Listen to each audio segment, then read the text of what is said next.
আমি সর্বপ্রথম হরিওম গুরু সর্বপ্রথম নিত্যলীল অপরিচ্ছদ শ্রীরান্ত ভগবান শ্রীকরণের সরকার ধন্যবাদ জ্ঞাপন করেন। নিত্যলীল অপরিচ্ছদ শ্রীরান্ত নারায়ণ শ্রীকরণের সরকার জ্ঞাপন করেন। তীর্থ মহারাজ ভক্তি বেদান্ত বাল মহারাজ এবং উপস্থিত বৈষ্ণব কেন্দ্র সবাইকে ধন্যবাদ জ্ঞাপন করেন।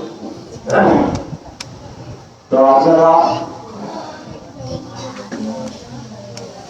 এখানে কিছু ভক্ত উপস্থিত পেয়েছেন, এটা অনুষ্ঠানের কথা নয়, আমি একটু এসেছি আর কত কি কালেকশন করলো দেখার জন্য এসেছি। আর এই আমাদের ভক্তি বেদান্ত বাল মহারাজ, এনাকে চেনেন মানে খুব একটা আলাপ নেই আর কি, আপনাদের এইদিকে তো আসেন না, এসছেন তো এখানে আমাদের কি বলে মানব মহারাজ এসেছিল, রাত্রের সময় এসেছিল, আপনারা দেখতে পাননি, তো আমাদের ভক্তিবন্ধ তীর্থ মহারাজ আপনাদের গুরুদেব সে তো কনিষ্ঠ হয়েছেন,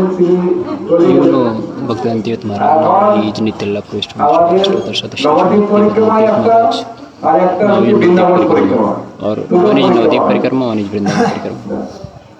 তো এই বছর পরিক্রমা হবে না হবে না বলেও হবে, হ্যাঁ পরিক্রমা হবে। তো এই নবদ্বীপ পরিক্রমার দায়িত্ব this year or not, but this year परिक्रमा তীর্থ মহারাজের যে পোস্টে আমাদের এই বল মহারাজ তিনি আছেন, হ্যাঁ।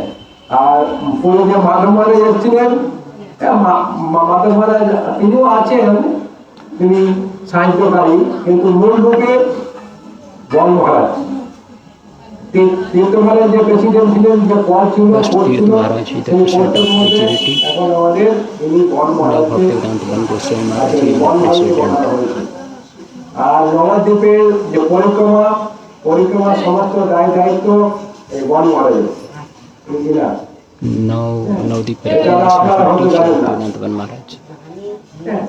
আর আমরা হচ্ছি আমরা সাহায্যকারী আছি, ওনার পার্শ্বদ, আমরা পিছনে আছি।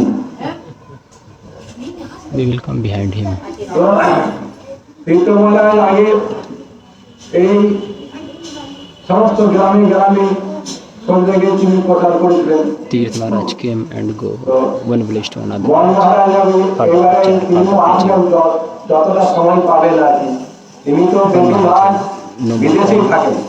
So he goes out of country. বেশিরভাগ বিদেশ মানে America, Australia, Holland, He means Australia, Holland, countries. অন্য দেশে বিদেশে বেশি প্রদান করেন, ওখানেই থাকেন। এখন তীর্থ মহারাজ অপকট হয়ে যাওয়ার পরে বন মহারাজের উপরে সমস্ত দায়িত্ব এসেছেন, এনার উপরে সমস্ত দায়িত্ব পরিক্রমার দায়িত্ব। আর বৃন্দাবন পরিক্রমা এখনো ঠিক সিদ্ধান্ত হয়নি। বৃন্দাবন পরিক্রমার জন্য মাধব মহারাজের দায়িত্ব দেওয়া হয়েছে, এখন আবার মিটিং হবে, কি হবে সেটা পরে নবদ্বীপ পরিক্রমার পরে আপনাদের জানাবো যে বৃন্দাবনের পরিক্রমার যে দায়িত্ব হবে, কি কি হবে না হবে, ওখানকার কি চাষবাস শেষ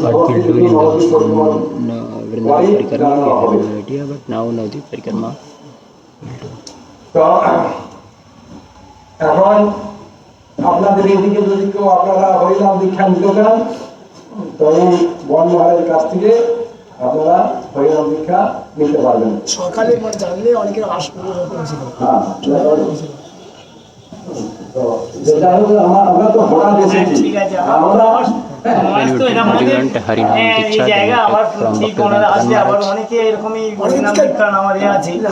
সেইভাবে তো আমরা এখানে হঠাৎ এসেছি আর কি। তারপরে তো এই যে জীবনের সার হচ্ছে কি না হরি ভজন। আমরা জানি যে মনুষ্য জীবনের মূল কর্তব্য কি না হরি ভজন। এই সংসারের সঙ্গে সম্পর্ক করতে হবে, অথবা ভগবানের সাথে ওই সংসারের সঙ্গে সম্বন্ধ করতে হবে। সম্বন্ধ আপনাকে রাখতে হবে, যেখানে হোক একটা সম্বন্ধ রাখতে হবে, উপায় নেই।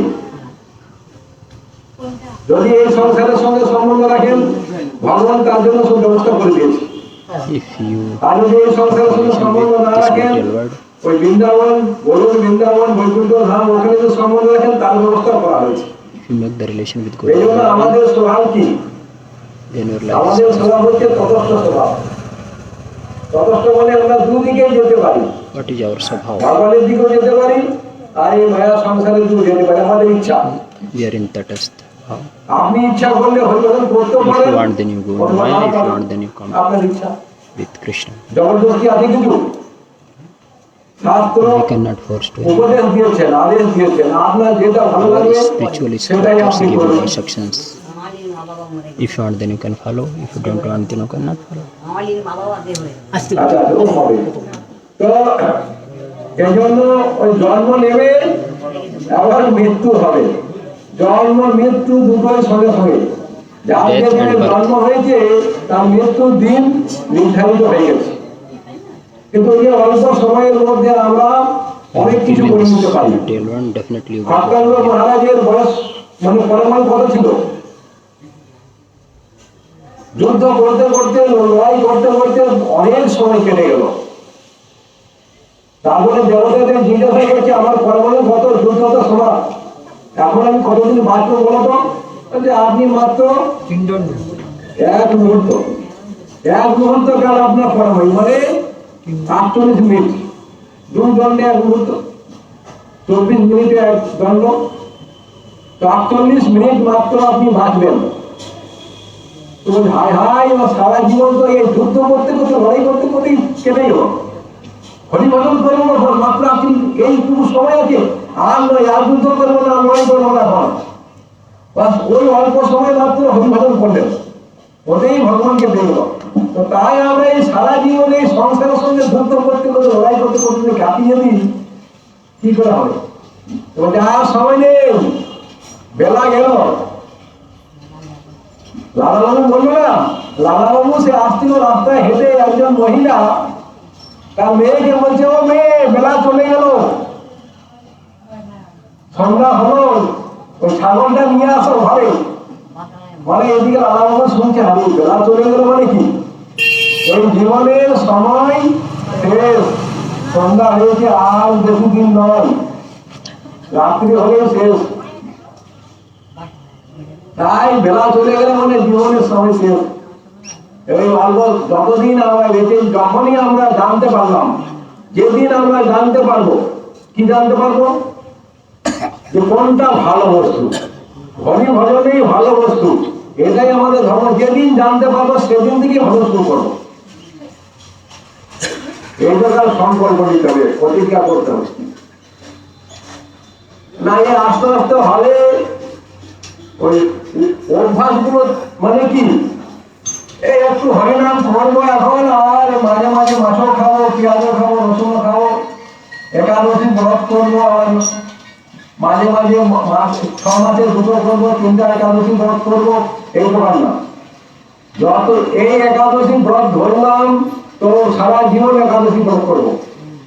নিরামিষ খাওয়া শুরু করলাম, তো সারা জীবন নিরামিষ খাবো। খাওয়া দাওয়া তো সব জায়গায় আছে, কোথায় খাওয়া দাওয়া নেই? কিন্তু এই যে আত্মাকে উদ্ধার করতে আমরা চাই না। এই শরীরকে ভালো রাখার জন্য কত চেষ্টা করছি, আত্মাকে উদ্ধার করার চেষ্টা করি না। এই ইন্দ্র একবার গুরুদেবের কাছে অপরাধ করেছিল, বৃহস্পতি গুরুদেব, আর অপরাধ করে শুয়োর হয়ে গেছে। শুয়োর জানেন তো, শুয়োর শুকর জন্ম নিয়েছে। এখন ব্রহ্মা তিনি দেখছেন ইন্দ্র কোথায়, খুঁজতে খুঁজতে খুঁজতে দেখছে এই তো জঙ্গলের মধ্যে আছে শুয়োর হয়ে। ব্রহ্মা এসে বলছেন, এ ইন্দ্র, তুমি স্বর্গের ইন্দ্র, শুয়োর না, চলো আমার সঙ্গে স্বর্গে চলো। বলছে, আমি কেন স্বর্গে যাবো? আমি শুয়োর, আমি কেন ইন্দ্র হতে যাবো? বলছে স্বর্গে ভালো ভালো জিনিস আছে, বলছে এখানে দেখো আমার বউ রয়েছে, পত্নী রয়েছে, কত বাল বাচ্চা, কত সন্তান, আর কত ভালো মন্দ খাচ্ছি এখানে, এখানে ভালো আছি আমি স্বর্গে যাবো না। ব্রহ্মা যখন স্বর্গে যাবে না, তো ব্রহ্মা কি করলেন, তার পত্নীকে সুবলি, তার পত্নী ওই সুবলিটাকে মেরে দিল। তবু যাবে না, সে লাফাঝাড়া করছে ব্রহ্মাকে মারার জন্য। তখন ব্রহ্মা যত বাল বাচ্চা ছিল, সন্তান ছিল, সন্তানকে মেরে দিল। মেরে দেওয়ার পরে বলছে তুই মারো না কেন, আবার আমি বিয়ে করে নেবো, আবার সুবলি আবার মিলে যাবে। ব্রহ্মা পশুদের ভাষা জানে, পশুদের সঙ্গে কথা বলতে পারে, বলছে আবার আমি বিবাহ করে নেবো, আবার অনেক সন্তান হয়ে যাবে। ব্রহ্মা যাবে না। তখন ব্রহ্মা কি করলেন, ব্রহ্মা তার উপরে হাতের জল নিয়ে, গঙ্গার জল, কমলিন্দু জল নিয়ে মন্ত্র করে তার উপরে ছেড়ে দিল। আর তখন তার জ্ঞান হয়ে গেল, আগে তখন আমি ইন্দ্র, আমি সুর না। তখন ব্রহ্মার কাছে প্রণাম করছেন, প্রভু আপনি আমার গুরুদেব, আপনি রক্ষা করুন, আপনি আমাকে স্বর্গে নিয়ে চলুন। তো সেই হয়েছে আমাদের অবস্থা। গুরু বৈষ্ণবগণ, ভগবানের ভক্তগণ আমাদের যখন ভালো উপদেশ দেয়, তখন আমাদের রাগ হয়, মানে এই মহাশত্রু, একে আমরা মেরে ফেলবো, একে তাড়িয়ে বলে কোথা থেকে এসছে একজন নিরামিষ খেতে বলছে, একাদশী করতে বলছে, আর কোনো কাজ নেই, মহাশত্রু। কিন্তু পরে যখন জানতে পারে হ্যাঁ এটাই হচ্ছে একমাত্র জীবনের লক্ষ্য, তখন বুঝতে পারে ইনি হচ্ছেন পরম একবারই মিত্র। প্রথম সাধু গুরু হরি শাস্ত্রের উপদেশ গুলো, সাধু গুরু উপদেশ গুলো আমাদের ভালো লাগে না, সাধু গুরুকে মনে হয় শত্রু। কিন্তু যখন আমরা জানতে পারি আমাদের কর্তব্যটা হচ্ছে কি না ভগবানের ভজন করা, সেই সাধু কৃপায় যখন জানতে পারি, তখন তারা আমাদের মিত্র হয়, বন্ধু হয়। এই জন্য এই সংসারে কেউ আপনজন নয়, আপনজনকে একমাত্র ভগবান প্রভু, ভগবানের ভক্তগণ। শ্রাদ্ধ শ্রাদ্ধ করা হয় না, শ্রাদ্ধ কি জন্য করে, কেউ মরে গেলে শ্রাদ্ধ করে, তো কি জন্য শ্রাদ্ধ করে, আত্মার উদ্ধারের জন্য, আত্মা কষ্ট পাবে, আত্মাকে উদ্ধার করার জন্য শ্রাদ্ধ করা হয়। বেঁচে থাকার সময় শ্রাদ্ধ করলে না, আর মরে গিয়ে আত্মাকে উদ্ধার করলো। যখন এতদিন বেঁচে থাকলো তখন আত্মার সঙ্গে কোনো সম্পর্ক নেই, মরে গেলে তখন আত্মার সঙ্গে সম্পর্ক। তাই বেঁচে থাকার সময় আত্মা কিভাবে উদ্ধার হয় তার চেষ্টা করতে হবে। আর মরে গেলে শ্রাদ্ধর দরকার নাই, বৈষ্ণবদের কোনো শ্রাদ্ধ লাগে না। কেননা যারা বিষ্ণু মন্ত্রের দীক্ষা নেন, হরিনাম করেন, ভজন করেন, তাদের শ্রাদ্ধ তারা নিজেরাই করে নেয়, তাদের আত্মার উদ্ধার তারা নিজেরাই করে নেয়, গুরুদেবের কৃপায়, বৈষ্ণবদের কৃপায়। এই জন্য বৈষ্ণবদের শ্রাদ্ধের কোনো প্রয়োজন নাই, এরা ভগবানের নিজজন, আপন জন। তো আমাদের মহারাজ তিনি এসেছেন আপনাদের এখানে, মহারাজের কাছে কিছু হরিকথা শ্রবণ করুন। पंचा पर्वतो उच्छतिपा सिंधु पवित्रा पावनी भवस्तु भूनमः विदाय जोन भवानंदे পরে পরে পরে না না আর আপনি পাবেন এই শ্লোকটাকে মনে একটু বলতে বলছে আর কি। ঠিক আছে পরে বলুন, পরে বলুন। আচ্ছা একটু বলে দেবো, শান্তি পায়। উনি কদিন এখানে আসছেন, একটু মেন্টালি ক্লিয়ার আছে না না, ওনার থেকে আমি কদিন আসছেন, সেবা পাচ্ছে আর সেইভাবে আছেন। না এই 2-3 দিন এসেছেন এখানে, মাথায় কোনো একটা একটি হচ্ছে। আচ্ছা, কালীনগরের পারামার্থী মহারাজ ঠিকানা ঠিক আছে পরে।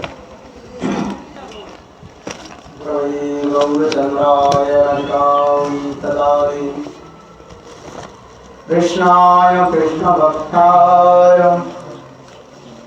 तद्भक्ताय नमो नमः। नमो महावदन्नाय कृष्णवे प्रदायते कृष्णाय कृष्णचैतन्यनाम्ने गौरतिसे नमः। हे कृष्ण करुणा सिंधु दीनबंधु जगत्पते श्रीशबुद्धाकान्त राधाकान्त नमोस्तुते। तप्तकाञ्चन गौरांगी राधे वृन्दावनेश्वरी सुषभानुसुते देवी प्रणमामि। ओम वृंदावै तुलसी वै प्रिया वै केशवस्य च कृष्ण भक्ति प्रदे देवी सत्तवत्यै नमः। भक्ता वीणापराधलब्धे क्षिप्तश्च कामानि तरङ्गमध्ये कृपामय त्वां शरणं प्रपन्ना वन्दे नमस्ते चरणारविन्दम्। भजामि राधां अरविन्दनेत्रां स्मरामि राधां मधुरस्मितास्यां वदामि राधां करुणभदाद्रां ततो ममान्नस्ते गतिर्न कामि। श्रीकृष्ण चैतन्य प्रभु नित्यानंद श्री अद्वैत गदाधर श्रीवासादि श्री गौरभक्तवृंद। हरे कृष्ण कृष्ण कृष्ण हरे हरे हरे राम राम राम हरे। सर्वाग्रे मधुपाद पद्मो नित्यलीला प्रविष्टम विष्णुपाद अष्टोत्तर सदस्य श्रीमद् भक्ति वेदांत श्रीलवाम गोस्वामी महाराज एवं नित्यलीला प्रविष्टम विष्णुपाद अष्टोत्तर श्रीमद् भक्ति वेदांत श्रीनारायण गोस्वामी महाराज अभय चरण कमल अनंत करोड़ शास्त्र धन्यवाद ज्ञापन करें। तत्पश्चात नित्यलीला प्रविष्टम विष्णुपाद अष्टोत्तर श्रीमद् भक्ति वेदांत गोस्वामी महाराज एवं मंचस्थ विराजमान तीर्थ परम पूज्यपाद श्री वैष्णव महाराज एवं उपस्थित समस्त वैष्णववृंद परम स्नेहशिला मातृवृंद एवं समस्त वैष्णवी चरणे आमार यथायथ दंडवत प्रणाम स्वीकार। आज अतीव महत् दिन है কেননা শাস্ত্রের মধ্যে বলা হয়েছে যখন হরিকথা হয় সেখানে সমস্ত তীর্থাদি সেখানে উপস্থিত হয়। যত্রৈব গঙ্গা सरस्वती कावेरी तत्रैव समस्त तीर्थानि भगवत नाम आदि भवन। যেখানে ভগবানের নাম কীর্তন হয় সেখানে সমস্ত तीर्थ कावेरी गंगा और যত तीर्थ যত পুণ্যানি तीर्थ যত পুণ্য तीर्थ রয়েছে বা নদী সকল রয়েছে সেখানে তারা আপনা আপনি প্রকট হয়। জীবের যখন সৌভাগ্য উদয় হয় তখন সেই জীব সাধুসঙ্গ করে আর সাধু সঙ্গে তখন ভগবত কথাতে রুচি উৎপন্ন হয় আর এই ভগবত কথা শ্রবণাদির ফলে জীব धीरे धीरे भगवान की प्राप्ति करे। भक्तिस्तु भगवत संगिनो परिजायते सत्संग प्राप्ति पूर्वी सुकृति पूर्व संचित। যখন সুকৃতিগুলো একত্রিত হবে আর পরিপক্ক হবে তখন আমরা সাধু সঙ্গ করতে পারব আর সেই সাধু সঙ্গে তখন ভগবত কথাতে রুচি হয় আর ভগবত কথায় রুচি হলে তাহলে আমরা ভগবানকে প্রাপ্তি করতে পারবো। এটা শাস্ত্রের বিচার রয়েছে। শতাং প্রসঙ্গাত মম বীর্যু সংবিদুম ভাবন্তি কর্ণ রসায়ন কথা তজ্জোৎস্নাৎ আসু অপবর্গ বর্তমানি শ্রদ্ধারতে ভক্তে রণক্রমেশ্বতে শতাং প্রসঙ্গাত মম বীর্যু সংবিদুম। এই শ্লোকটা শ্রীমদ্ ভাগবতে তৃতীয় স্কন্ধে কপিল দেবহূতি সংবাদের মধ্যে বলা হয়েছে। স্বয়ং ভগবান কপিল দেব নিজের মাকে উপদেশ দিতে এই কথাটা তিনি বলছেন। এই সংসারে লোক অনেক সৎকর্ম করে না? কি সৎকর্ম করে? ভালো কর্ম করে।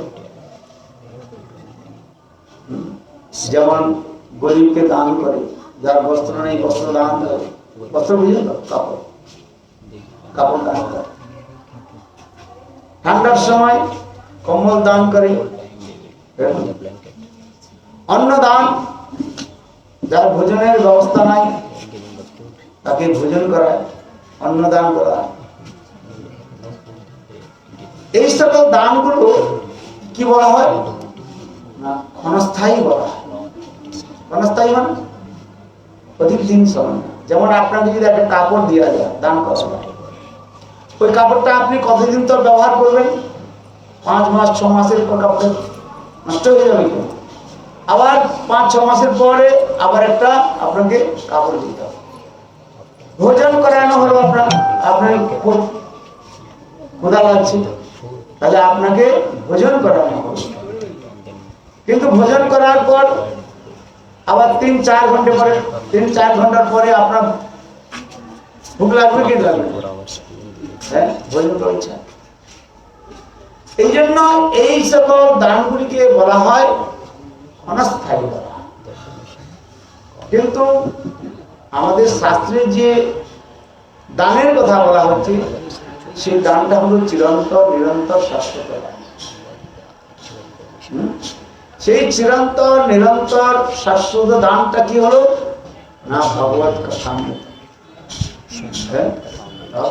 কথামৃতম তপ্ত জীবনম কবি বিলীড়িতম কলমসাহকম শ্রবণ মঙ্গলম শ্রীমদাততম গোবিন্দন্তে ভূরিদা জনা। বলো কথামৃতম তপ্ত জীবনম কবি বিলীড়িতম কলমসাহকম শ্রবণ মঙ্গলম শ্রীমদাততম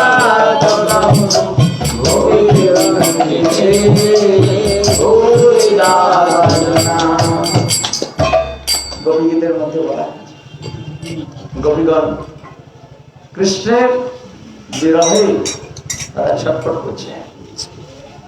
যখন কৃষ্ণ রাস থেকে অন্তর্ধান করে গেলেন, গোপীগণ তারা একত্রিত হয়ে যমুনার পুলিনে বংশী বটের নিচে এসে তারা কি করলেন?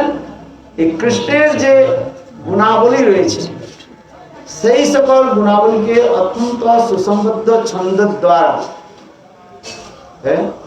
তারা কীর্তন করে। কেন? তারা অনুভব করেছেন যে কৃষ্ণকে যদি আমরা খোঁজ করতে যাই তাহলে আমরা যত কৃষ্ণের পিছনে যাব সেই কৃষ্ণ আরো দূরে চলে যাবে। কিন্তু কৃষ্ণের একটা বিশেষ স্বভাব রয়েছে, যদি কৃষ্ণকে গুণকীর্তন করে তাহলে কৃষ্ণ তার কাছে এসে উপস্থিত বৈকুণ্ঠে ন চ মদভক্ত যত্র গায়ন্তে তত্র তিষ্ঠামি নারদ। ভগবান নিজে বলছেন মদভক্ত, আমার ভক্তগণের জীবন চরিত কথা আর ভগবানের কথা ভক্তি চরিত কথার মধ্যে কোনো ভেদ নাই। ভগবানের কথা যদি আমরা কীর্তন করি সঙ্গে সঙ্গে কার কথা কীর্তন আসে? ভক্তির সহিত কথা।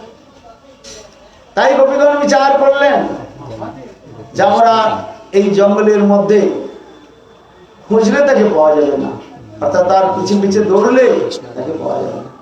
যত তার পিছে দৌড়বে সেও তত পাওয়া যাবে না। এই জন্য বলা হয়েছে তাকে পাওয়ার উপায়টা কি না? ভক্তের চরিত্র কথা।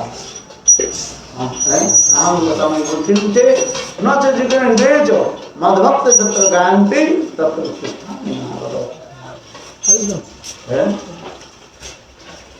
হে নারদ, আমি বৈকুণ্ঠে সদা সর্বদা থাকি না, নাম বসামি বৈকুণ্ঠ নচ যোগীর হৃদয়ে চ, আর যোগীগণের হৃদয়ের মধ্যে আমি থাকি না।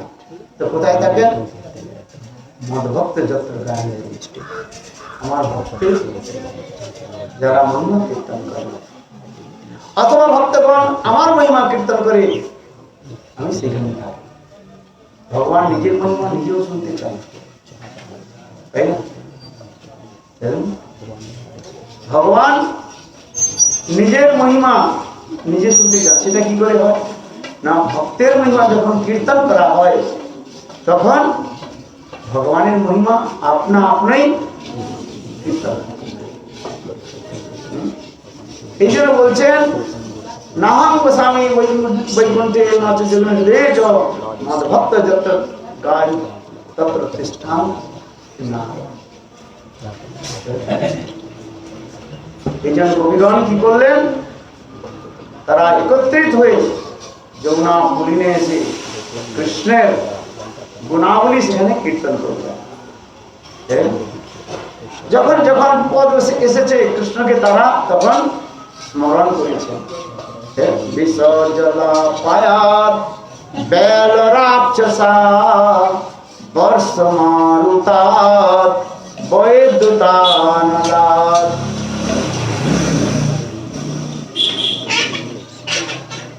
কৃষ্ণ কি করেছেন না? কাজেরকে সেখানে দমন করেছেন। আর ইন্দ্রকে তিনি দমন করেছেন।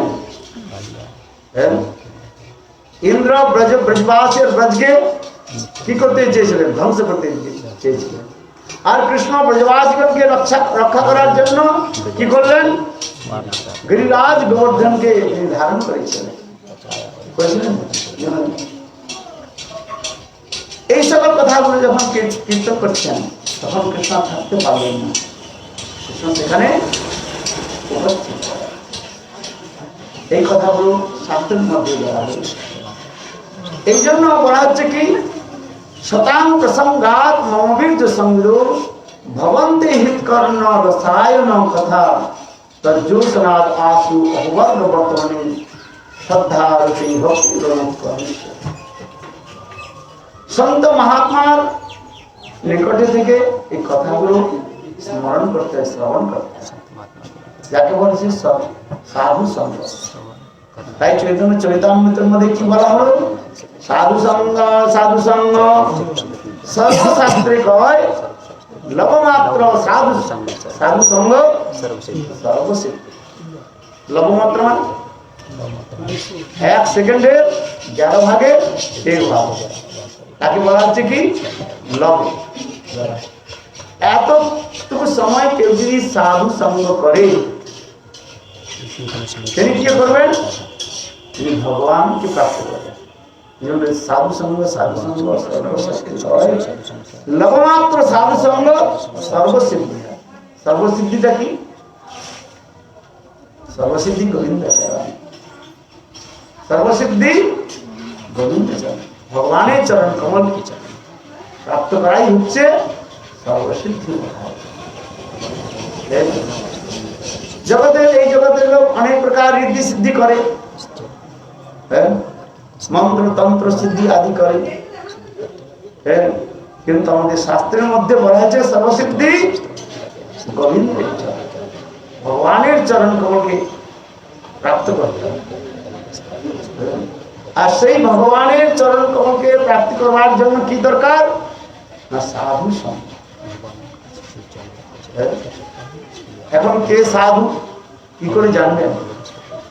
বেশভূষার দ্বারা তো সাধু মাপ পাওয়া যায়, বোঝা যায় না। হবে দুষ্ট ব্যক্তিও কি বলে মাথায় তিলক কেটে নেবে, গলায় তুলসী মালা লাগবে, যাকে বলে কি বলে যারা পকেট মারে। পকেট মারে জানেন? যে কথা বলে পকেট মারে। তারাও যদি সাধু বেশ ধারণ করে তাদের সাধু বলা হবে না। সাধুর লক্ষণটা কি করে জানবেন সেই সাধু? যিনি সদ্বস্তুকে যিনি ধারণ করেছেন, আশ্রয় করেছেন।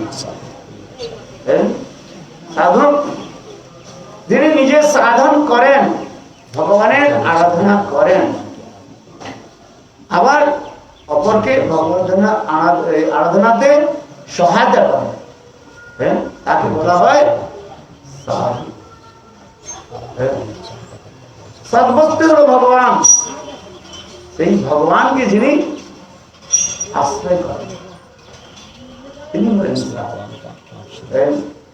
এই জগতে অনেক তো সাধু পাওয়া যায়, কিন্তু বাস্তবে শাস্ত্রের মধ্যে বলা হয়েছে সাধুকে 26টা গুণ বা 7টা কৃপালু, অকৃল, সত্যসংসার, বদান্য, মৌনী, এইসব হচ্ছে 26টা গুণ তার থাকে। বৈষ্ণবের কত গুণ? কটা গুণ বললাম? 26টা। যদি বৈষ্ণবের 26টা গুণ থাকে তাকে সাধু না হবে অসাধু। একটা হচ্ছে সাধু আর একটা হচ্ছে অসাধু। এই জন্য বলছেন কি সাধু সঙ্গ তো করতে হবে, আবার সব সাধু সঙ্গ করতে হবে। কোন সাধু সঙ্গ করতে হবে আর কোন সাধু সঙ্গ করতে হবে, তাই শ্রীমদ্ ভাগবতে বলে নির্মত্রা না নির্মত্তর সাধুগণে সঙ্গ করতে হবে। নির্মত্তর যার হৃদয়ের মধ্যে কোনো মত্সরতা, যার হৃদয়ের মধ্যে কোনো মত্সরতা নাই, সেটা কি? যেমন অপরের উৎকর্ষতা দেখে যার হৃদয়ের মধ্যে দেশ হয়, ঈর্ষা হয়, তাকে বলে মৎসরতা। আর নির্মৎসর যার হৃদয়ের মধ্যে এগুলো দেশ ভাব থাকে না। যেমন অনেক লোক রয়েছে, আপনার ঘরের কাছে আর একটা কেউ ঘর তৈরি করে, সেই উঁচু ঘর করে, 2-3 তলা শাড়ি করে, তখন হৃদয়ের মধ্যে কি হয়? ঈর্ষা উৎপন্ন। হ্যাঁ কি বললেন? ঈর্ষা। আমার থেকে সে উপরে চলে গেছে, তার পাটা ধরে কি করে এগুলোকে বলা হচ্ছে মৎসরতা। অ্যাকচুয়ালি নির্মৎসর, এই মৎসরতা শব্দের অর্থ হচ্ছে মাছ থেকে শব্দ হয়েছে। মৎস্য নির্মৎসর। অনেকগুলো মাছ রয়েছে, মাছ যেমন ছোট ছোট থাকে, আবার বড় বড় মাছগুলো ছোট ছোট মাছগুলো খেয়ে ফেলে। কেন? সেই মাছগুলো জানে যে এটা বড় হলে আমাদের সঙ্গে প্রতিদ্বন্দ্বিতা করবে, প্রতিদ্বন্দ্বী জানে টক্কর দিয়ে। এই জন্য ওই মাছগুলো কি করে? ছোট ছোট মাছগুলোকে খেয়ে। ঠিক তদ্রুপ এই সংসারের অনেক লোক রয়েছে যারা ঈর্ষা পরায়ণ, অপরের ঐশ্বর্য বা উৎকর্ষতা দেখে হৃদয়ের মধ্যে যার অত্যন্ত জ্বলন, হিংসা পরায়ণ, তাদের বলা হচ্ছে মৎসর। আর নির্মৎসর যাদের হৃদয়ের মধ্যে কোনো প্রকার দোষ, দেশ, হিংসা থাকে না, তাদের বলা হয় নির্মৎসর। এই জন্য বলা হলো কি সাধু সঙ্গ করতে হলে কোন সাধু? যা নির্মৎসর সাধু করে। মৎসর পুরাণ নির্মৎসর সাধুগণের সঙ্গ করতে হবে। তাদের মুখারাবিন্দ থেকে হরি কথা শ্রবণের কথা বলা। এই জন্য বলেন সতাং প্রসঙ্গাত মহাবীর্য সংবিদ, আমার অত্যন্ত দৃঢ় কথা, শক্তিশালী কথা শ্রবণের কথা বলা। যদি বলেন যে ভগবানের সব কথা তো শক্তিশালী, কোন কথাটা ভগবানের অশক্তি? শক্তি নাই। তথাপি শাস্ত্রের মধ্যে বলা হয়েছে কোন কথা ভগবানের কথা শুনতে হবে, রাসলীলার কথা আবার সেখানে বলা হয়েছে। বিকৃতম বদ্বিদঞ্চ বিষ্ণু শ্রদ্ধান্বিত অনুসন্নাদ বর্ণে তথা ভক্তিং পরাম ভগবতী প্রতিরব্য কাম হৃদরোগ আসু অবিনতি অচিরেণ ধীরতি। শ্রীমদ্ ভাগবতের মধ্যে এই শ্লোকটা খুব উন্নত। বিকৃতম ইদঞ্চ বিষ্ণু, সুখদেব গোস্বামী পাদ বললেন এই স্বয়ং বিষ্ণু ভগবান শ্রীকৃষ্ণ ব্যাকরণতীর্থ বিষ্ণু, যিনি সমস্ত জীবের হৃদয়ের মধ্যে পরিব্যাপ্ত রয়েছেন, সেই ভগবান শ্রীকৃষ্ণ কথাগুলো শ্রবণ। কি কথা? শ্রদ্ধান্বিত অনুসন্নাদ বর্ণিত ভক্তি পরাম ভগবতী প্রতিলব্য কাম, যে কৃষ্ণ গোপীগণের সঙ্গে যে রাসলীলাগুলো করেছেন সেই কথা হলো অত্যন্ত শক্তিশালী কথা, পরম বীর্যবতী কথা বলা হয়েছে।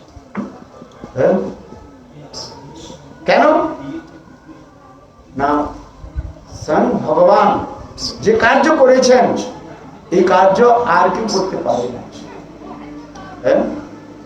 ভগবান শ্রীকৃষ্ণ অভিনন্দন শ্যামসুন্দর তিনি ছাড়া আর কেউ রাস করতে পারে না। রামচন্দ্র রাস করেছেন, শুনেছেন? নবদ্বীপে কালীর রাস হয়, কালীর রাস হয়।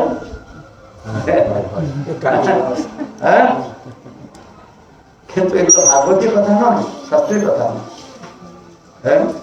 রাস কে করেছেন? একমাত্র শ্রীকৃষ্ণ। কোন কৃষ্ণ? দ্বারকাধীশ কৃষ্ণ, মথুরাধীশ কৃষ্ণ और ব্রজনন্দন কৃষ্ণ। দ্বারকাধীশ মথুরাধীশ তারা রাস করেন, রামচন্দ্র দূরের কথা। তাহলে কে রাস করেছেন? একমাত্র ব্রজনন্দন শ্যাম সুন্দর, তিনি রাস। ওই সামান্য জিনিস নয়। কিন্তু এই রাসগুলো, রাস বা কথা, যে উন্নতরের কথা কার কাছ থেকে শ্রবণ করবেন? হাটে ঘাটে মাঠে যাত্রার কাছে শ্রবণ করতে মানা রয়েছে। আপনারা তো বললেন যে ভগবানের রাস কথা শ্রবণ করবেন, তারপরে বলছেন কার কাছ থেকে এই রাসটা কথা শ্রবণ করবেন? যাত্রার কাছে শ্রবণ করলে হবে না।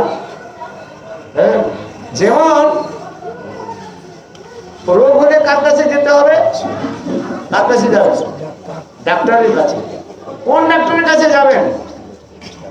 তার আবার রয়েছে না, তারে ডাক্তার। কোন ডাক্তারের কাছে যাবেন?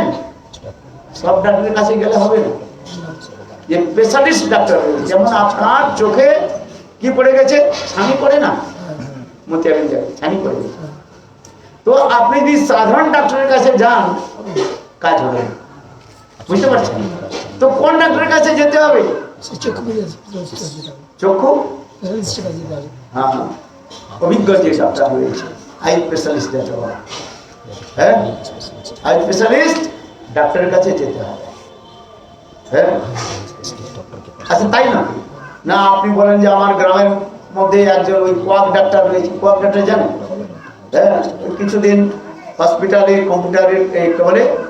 কম্পিউটারের কাজ করে না, ডাক্তারের কাছে থেকে থেকে একটু ইঞ্জেকশন দেওয়া শিখে নিল, বা কতগুলো ফর্মুলা, কম্পাউন্ডার বলে, হ্যাঁ না কি বলে, কম্পাউন্ডার। তাদের কাছে গেলে হবে না? হবে না, তাই না? তাহলে যেতে হবে কার কাছে? অভিজ্ঞ ডাক্তারের কাছে যেতে হবে। হ্যাঁ, ঠিক তাই বলছেন, সেই সাধুর কাছে যেতে হবে, তার কাছে এই কথাগুলো শ্রবণ করতে হবে, যিনি সাধন ভজন করেছেন, অনুভব করেছেন। তিনি বলছেন বিক্রম বদুগঞ্জ বিষ্ণু শ্রদ্ধান্বিত, শ্রদ্ধান্বিত মানে অত্যন্ত দৃঢ় শ্রদ্ধার সহিত বিশ্বাস করে শ্রবণ করতে হবে। শ্রবণে আবার বিধি দিলেন, হ্যাঁ শুনে তো সকলে কিন্তু করে না কেউ। হ্যাঁ এই কাম থেকে শুনি আর ওই কাম থেকে বেড়ে যায় কিনা। মায়া দেবী আমাদের কয়টা কাম দিয়েছে? দুটো দিয়েছে না, এদিকে ফটো আছে এদিকে ফটো আছে। হ্যাঁ এই কাম থেকে শুনলেন আর এই কাম থেকে হবে না। এই জন্য আবার বলছেন, কি বলছেন, শ্রবণের তো নৈব ফলন, মনের কেবল শুনলে ফল পাওয়া যাবে না, কি করতে হবে, আবার তাকে মনন করতে হবে। হ্যাঁ কানে, এই কানের মধ্য থেকে, কানের ভিতর দিয়ে কোথায় নিয়ে আসতে হবে? হৃদয়ের মধ্যে। হ্যাঁ এই এখন কি হচ্ছে? হ্যাঁ আরে এখন দিতে হবে না, বসুন। এখন হরিকথা এক সময় আপনারা ইতিহাস পড়েছেন, হ্যাঁ বিক্রমাদিত্য নাম শুনেছেন? বিক্রমাদিত্যের সভার মধ্যে 9 জন রত্ন ছিলেন, যাকে নবরত্ন বলা হয়। কালিদাস, বর্জি, ব্রাহ্মী এরভাবে নাম রয়েছে। তার মধ্যে কালিদাস ছিলেন সর্বশ্রেষ্ঠ।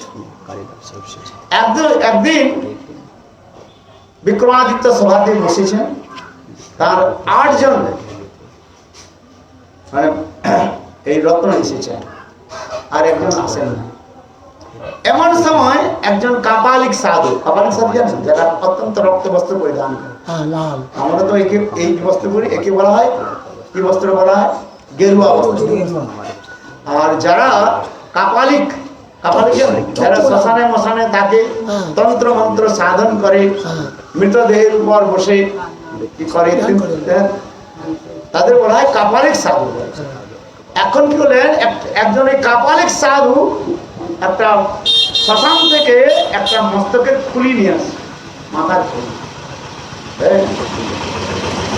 মাথার খুলিটা নিয়ে এসে বিক্রমাদিত্যের কাছে জিজ্ঞাসা করলেন যে আমি নাকি শুনেছি আপনার এখানে সব পণ্ডিতগণ থাকেন,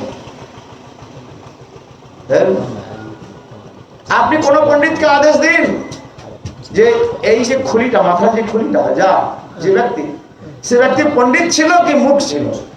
কি প্রশ্নটা ছিল? সে ব্যক্তি কি ছিল? মূর্খ ছিল না পণ্ডিত ছিল? আপনারা বলতে পারবেন এটা? মাথা মোড়া, মাথায় খুলি দেখে না। হ্যাঁ আরে কবে কে মরে গেছে আজকে, কোথায় 60 বছর আগে কোথায় কে মরে গেছে কি করে জানবেন? হ্যাঁ জানতে পারবেন মোটা খুলি দেখে কি বলবে। কিন্তু এই কাপালিক সাধু, হ্যাঁ কাপালিক সাধুগুলোকে বলা হয়, তাদের আবার বলা হয় অগরদানি সাধু বলা হয়। কি সাধু বললাম? অগরদানি। অত্যন্ত জয় তারা মানে তেজস্বী। হ্যাঁ বেশি একটু কথা বললে আবার গলা কেটে দিবে। হ্যাঁ বহুত মানে ক্রোধী সাধু যাকে বলে। তাদের বলা হয় কি সাধু বলা হয়? অগরধানী সাধু। ওই শ্মশানে মশানে ঘুরে বেড়ায়, আর ওই তন্ত্র মন্ত্র করে, আর কি বলে মদ পান করে, যা ইচ্ছা করে। এখন বিক্রমাদিত্যকে জিজ্ঞাসা করে, বিক্রমাদিত্য 8 জন যে রত্ন রয়েছেন তারা সকলে বলে আমরা কি করে বলবো যে কোথা থেকে নিয়ে আসছে, এবার ওই ব্যক্তি কবে মরেছে কে জানে, কোন গ্রামে কোথায় কে মরেছে, শ্মশানের মধ্যে কত লোককে ওখানে দাহ সংস্কার করা হয় বা মাটির মধ্যে দাহ এই করে দেওয়া হয়, বলে পুঁতিয়ে দেওয়া হয়। এখন কোন ব্যক্তি কত বছর কি করে বলে, কেউ কিছু বলে না। তখন ওই কাপালিক সাধু অত্যন্ত ক্রোধ করছেন। হ্যাঁ এই সভার মধ্যে একজন পণ্ডিত নাই যে পণ্ডিত এটা কিছু বলতে পারছে না। তখন বিক্রমাদিত্য তাকে বলেন আপনি 2 মিনিট অপেক্ষা করুন। 2 মিনিট অপেক্ষা করলেন। তখন সেখানে কালিদাস এলেন, সরস্বতীর বরপুত্র কালিদাস। কালিদাস তখন বললেন আপনি আপনাকে আমি কি বলে থিওরিটিক্যাল দেব কি প্র্যাকটিক্যাল দেব উত্তরটা? হ্যাঁ, উত্তরটা দুই প্রকার দেওয়া যায়, একটা হচ্ছে প্র্যাকটিক্যাল আর একটা হচ্ছে থিওরিটিক্যাল বাক্যের দ্বারা, আর একটা হচ্ছে বাস্তব রূপে দেওয়া। তো বলে আচ্ছা বাস্তবে প্র্যাকটিক্যাল দেখাও। বলে আচ্ছা ঠিক আছে, একটা ওই ঝাঁটার যে শিক রয়েছে নারিয়েল শিক দিয়ে ঝাঁটগুলো কোন নারিয়েল শিক, নারিয়েল শিক ঝাঁটা যে এখানে ঝাঁটা ব্যবহার করে না নারিয়েল, ওই যে ঝাঁটার কাঠি, ঝাঁটার কাঠ একটা নিয়ে আসো। বলে নিয়ে আসো। তখন ওই কাপালিককে বললেন এই কানে ঢুকান তো। ঢুকালে কি হবে? কানের ছিদ্র রয়েছে না, এই কান থেকে বেরিয়ে গেল। বলে এটা কি? বলে এটা মূর্খ ছিল। এই যে মাথার খুলিটা দেখছেন, এই খুলিটা যার ছিল সে কি ছিল? মূর্খ ছিল। বলে কি করে জানলেন মূর্খ ছিল? বলে মূর্খ এই দিক দিয়ে শুনে আর দিক দিয়ে বেরিয়ে দেয়। যে পণ্ডিত যারা হয় তারা এই কান দিয়ে শুনে আর হৃদয়ের মধ্যে স্থাপন করে। হ্যাঁ, কেবল হৃদয়ের মধ্যে রাখে না, তারা জীবনে কি করে? আচরণ করে। হ্যাঁ, তাই না? যিনি আচরণ করে, কেবল শাস্ত্র তো জানে সকল, কে না শাস্ত্র পড়ে বলুন? গীতা ভাগবত একটু কত পরিচয়, কত আছে বাজারে পাওয়া যায়। হ্যাঁ, 200-100 টাকা খরচ করতে ভাগবত গীতা পাওয়া যায়, প্রচুর পাওয়া যায়। কিন্তু পড়লে কি হয়? পড়লে হয় না, তাকে কি করতে হবে? আচরণ করতে হবে। আবার শাস্ত্রের তো অনেক অর্থ হয়, সংস্কৃত রয়েছে, সংস্কৃত শব্দের অনেক অর্থ হয়, কিন্তু সেই অর্থ বাস্তব অর্থ জানতে গেলে সেই সদ্গুরুর কাছে যেতে হবে, যিনি ভগবানকে অনুভব করেছেন, সেই সাধুর কাছে যেতে হবে। তস্মাৎ গুরু প্রপদ্যে জিজ্ঞাসু শ্রেষ্ঠতমঃ শব্দে পরিচয় স্নাতং ব্রহ্মণোপাসনাশ্রয়। সেই সাধুর কাছে যেতে হবে, গুরুর কাছে যেতে হবে। হ্যাঁ, কি হবে? আর কি হবে নাকি? হ্যাঁ, সেই সাধুর কাছে গুরুর কাছে যেতে হবে যিনি সমস্ত শাস্ত্রের জ্ঞান রয়েছে, সমস্ত সংশয় যিনি দূর করতে পারেন, যিনি সমস্ত বিষয় ভোগ থেকে তিনি নির্বৃত্ত হয়েছেন। আর তৃতীয় হচ্ছে কি?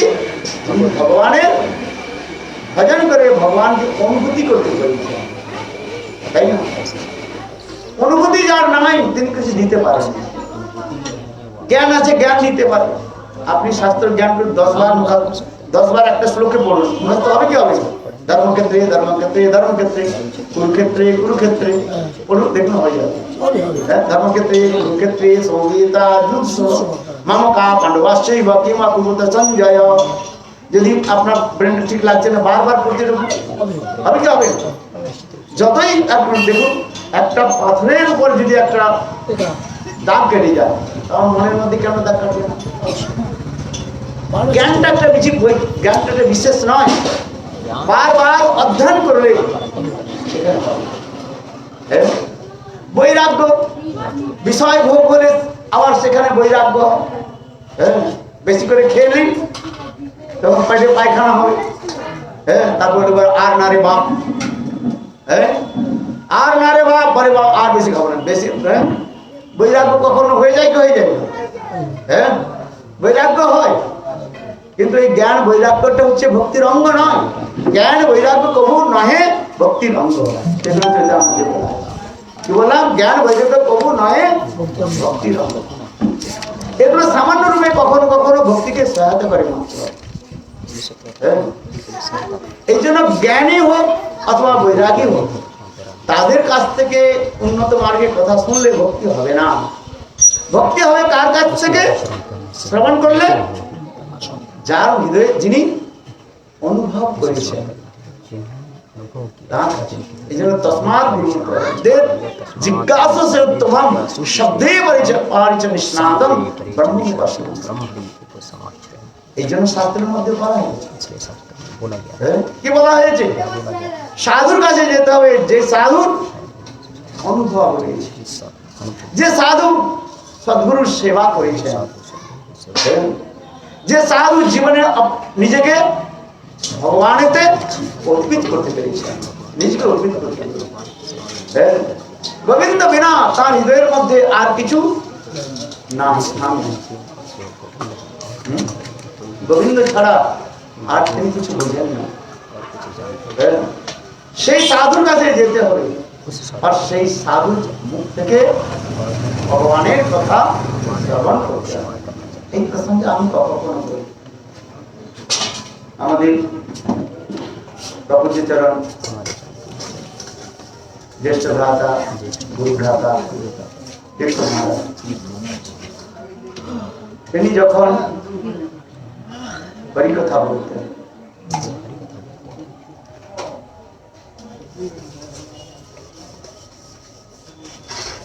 হরিকথা বলতে বলতে তিনি যখন বিশেষ করে যখন রাধারানীর কথাগুলো যখন তিনি বলতেন, তিনি আর নিজেকে স্থির রাখতে পারতেন। তার চোখ থেকে আপনা আপনাই দরদর করে অশ্রু প্রবাহিত। আপনারা তো জানেন, দেখেছেন, নিজেকে স্থির রাখতে পারতেন। বিশেষ করে তখন যখন তিনি রাজধানীর ভাবের কথাগুলো যখন তিনি বলতেন, তিনি নিজেকে আর স্থির রাখতে পারতেন। কখনো কখনো তিনি স্তম্ভ হয়ে যেতেন, মানে স্থির হয়ে যেতেন। 5 মিনিট তিনি আর কথা বলতে পারতেন। কেন? তার হৃদয়ের মধ্যে সেগুলো অনুভব হচ্ছে। যদি বিষয়ের মধ্যে যদি বিষয়বস্তু অনুভব না হয়, বিষয়বস্তুটা আমরা বাস্তব রূপে না বুঝতে পারি, না অপরকে বোঝাতে পারি। বুঝতে পারি? যেমন আগুনটা কি বলতো, গরম না ঠান্ডা? গরম। এটা হচ্ছে থিওরিক্যাল কথা। হ্যাঁ, সকলেই জানেন আগুনটা হচ্ছে গরম। আগুন সকল বস্তুকে পুড়িয়ে দেয়, পুরানোর ক্ষমতা। এটা হচ্ছে কি না, স্বাভাবিক বার থেকে আসে না। আগুনের ধর্মটাই হচ্ছে, স্বভাবটাই হচ্ছে বস্তুকে কি করে দেওয়া, পুড়িয়ে দেওয়া। বরফের কি ধর্ম রয়েছে? হ্যাঁ, ঠান্ডা। এই ঠান্ডাটা বাইরে থেকে আসে না, ওই বরফের মধ্যেই তার রয়েছে। আমি যে কথা বোঝাতে চাইছি, একটু যদি চিন্তা বুঝতে পারবেন। আগুনের যে অগ্নিত্ব বা জ্বালিয়ে দেওয়ার যে তার ক্ষমতা, সেটা অগ্নির মধ্যে সহজাত রূপে রয়েছে। যাকে বলা হচ্ছে স্বতঃসিদ্ধ। আমি সাধারণত জিওমেট্রি দিয়ে বোঝাবার চেষ্টা করি বা বোঝার চেষ্টা করি। একটা হচ্ছে, আপনারা জানেন, একটা জিওমেট্রি 2টি বস্তু রয়েছে, জ্যামিতি রয়েছে না, হ্যাঁ আছে, কি আছে? একটা হচ্ছে সম্পাদ্য, আর একটা আছে উপপাদ্য। হ্যাঁ, আপনারা তো জানেন।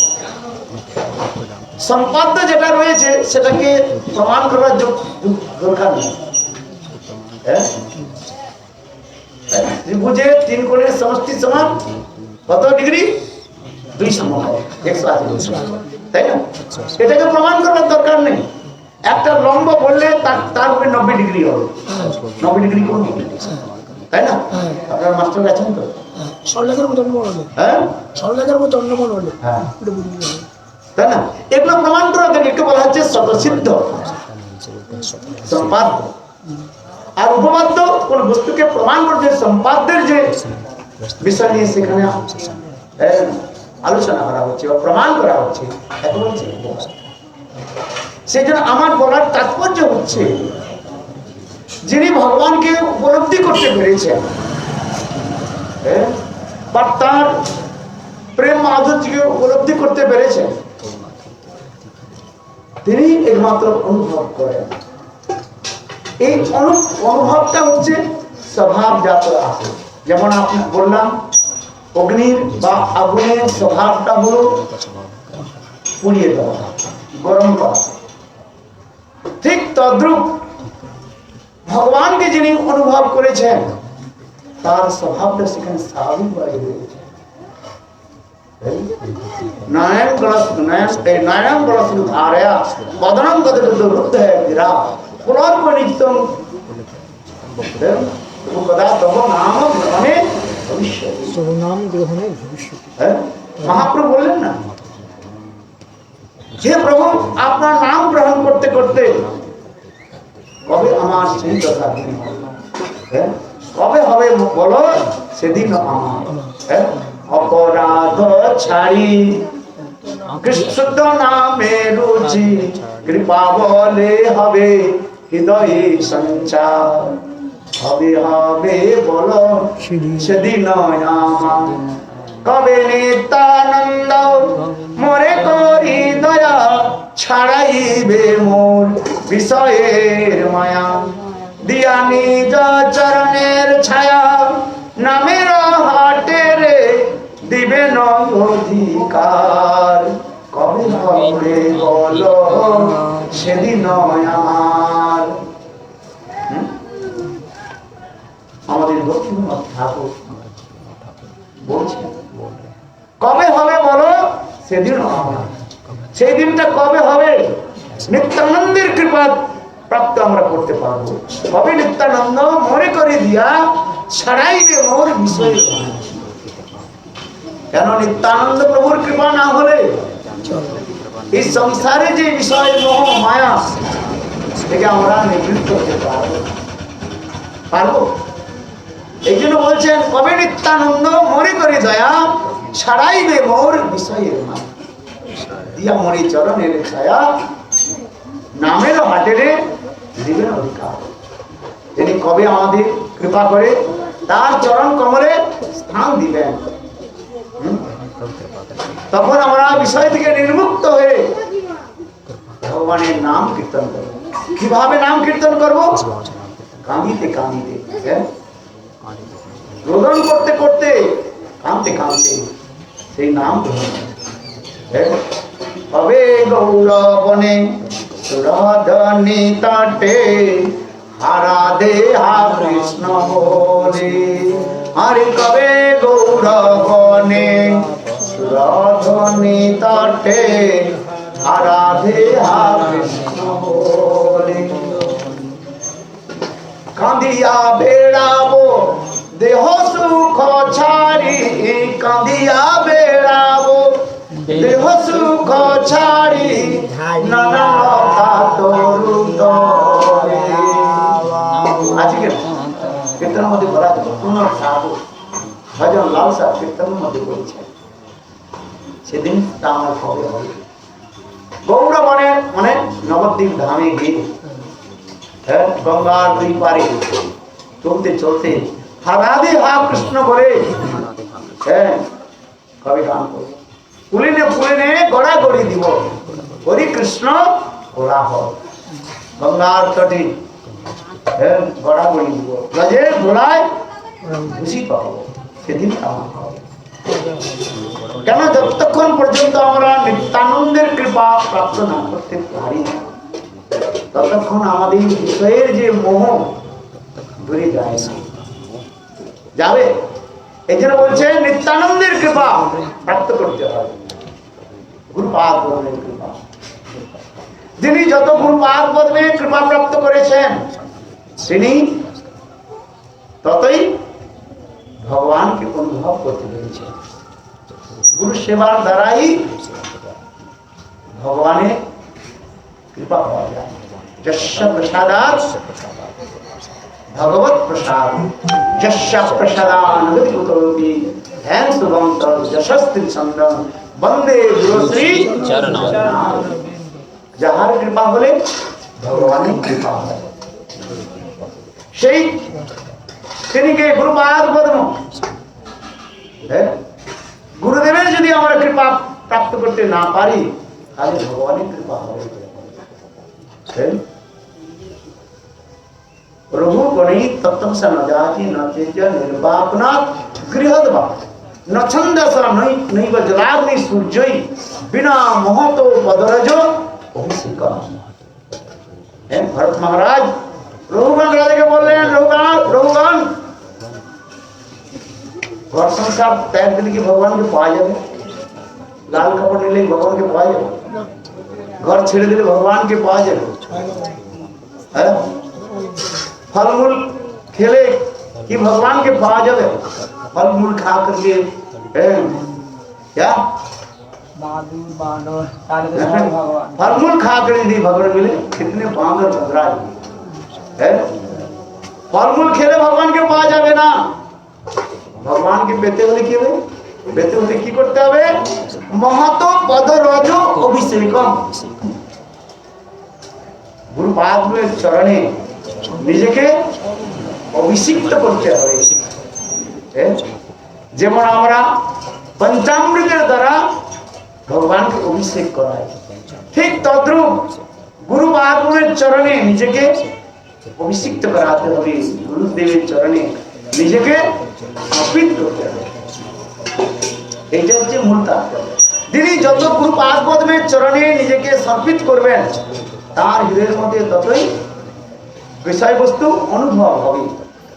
কেন গুরুদেবকে কি বলা হয়েছে? অভিন্ন নিত্যানন্দ তত্ত্ব বা বলদেব তত্ত্ব। গুরু বাহাদুরকে কি বলা হয়েছে? অভিন্ন বলদেব বা নিত্যানন্দ। সেই গুরু বাহাদুরের কৃপা হলে তখন ভগবানের কৃপা হয়। এই জন্য ভগবান নিজেও বলছে, আচার্য মাং বিজনা নাম মন্দির করছি সর্বদেবময় গুরু। আচার্য গুরু পাদপদ্মকে কখনো অবজ্ঞা করবে না। অবজ্ঞা মানে মর্ত বুদ্ধি করবে না। আমার মতো সামান্য মানুষ জীব নয়, তাকে কি ভাবে জানবেন? ভগবত স্বরূপই জানবেন। কেবল এতটাই পার্থক্য দেখানো হয়েছে যে ভগবান হলেন বিষয় বিগ্রহ, সর্ববিষয়ে তিনি ভোক্তা। আর গুরু আত্মা হলেন কি বিগ্রহ? আশ্রয় বিগ্রহ। সেই আশ্রয় বিগ্রহের আনুগত্যে বিষয় বিগ্রহের আমাদের সেবা করতে হবে। আবার আমাদের ভক্তি সিদ্ধান্ত প্রভুপাদ আমাদের কি জানালেন? যে মূল আগর বিষয় বিগ্রহ কৃষ্ণ, বিষয় বিগ্রহ, আর মূল আকর বিষয় আশ্রয় বিগ্রহকে শ্রীমতী রাধিকা। এই জন্য রাধারানীর আনুগত্যে কৃষ্ণের সেবা করতে হবে। তাই আমাদের বললেন কি? আরাধ্য ভগবান ব্রজিষতমে তদ্ধামং বৃন্দাবনম ব্রহ্মা কাচিৎ বসনা ব্রজবধূবর্গণজ কল্পিতা শ্রীমদ্ ভাগবতম প্রমাণমলম প্রেম প্রেমোক্মার্তমহং শ্রী চৈতন্য মহাপ্রভুর মতমিদং তত্রাদরো ন পরঃ। আরাধ্য ভগবান ব্রজিষতম, আমাদের আরাধ্য দেবকে ভগবান বৈনন্দন শ্যামসুন্দর নন্দনন্দন কৃষ্ণ, তিনি হলেন আমাদের আরাধ্য ভগবান। তদ্ধাম বৃন্দাবনম, তাহার ধাম হচ্ছে বৃন্দাবন ধাম। সেই বৃন্দাবন ধামের কথা বলা হচ্ছে, যে বৃন্দাবন ধামের ধুলির জন্য উদ্ধব আদি বড় বড় ভক্তগণ অদ্ভুত চেষ্টা করছে। বৃন্দাবন কি সামান্য ধাম বা সামান্য স্থান? সেই ধুলি করা ওই সামান্য গোপীগণের চরণ ধুলি, ধুলি নয়, ধুলি নয়, গোপীগণের চরণ ধুলি। তা মেখেছিল নন্দকান। এগুলো বলা হয় না, ছোট ছোট বাংলায় বলা হয় ছড়ার মধ্যে। আবার সেই ধুলিকে কে মেখেছেন? কৃষ্ণ নিজে। গোপীগণের চরণ ধুলি কে মেখেছেন? কৃষ্ণ নিজে। নিজে চারি অঙ্গের মধ্যে লেপন করেছে। কৃষ্ণের জ্বর হয়েছে, জ্বর ভগবানের আবার জ্বর হয় নাকি? তবু তিনি জ্বর লীলা প্রকাশ করছেন। বোকার হয়ে গেল। ডাক্তার দেখা গেল জ্বর কমছে না, এখন সমস্ত এই সমস্ত দ্বারকাবাসী চিন্তায় পড়ে গেল যে কৃষ্ণের জ্বর কি করে কমবে। এমন সময় বৈদ্য এলেন, কৃষ্ণ নিজে বৈদ্য সেজে এলেন। বলে হ্যাঁ, এর জ্বর ঠিক হয়ে যাবে যদি কেউ যদি তার নিজের চরণ ধুলি, নিজের হাতে চরণ ধুলিটা নিয়ে কৃষ্ণের মাথায় দিয়ে দেয়। কে দিবে?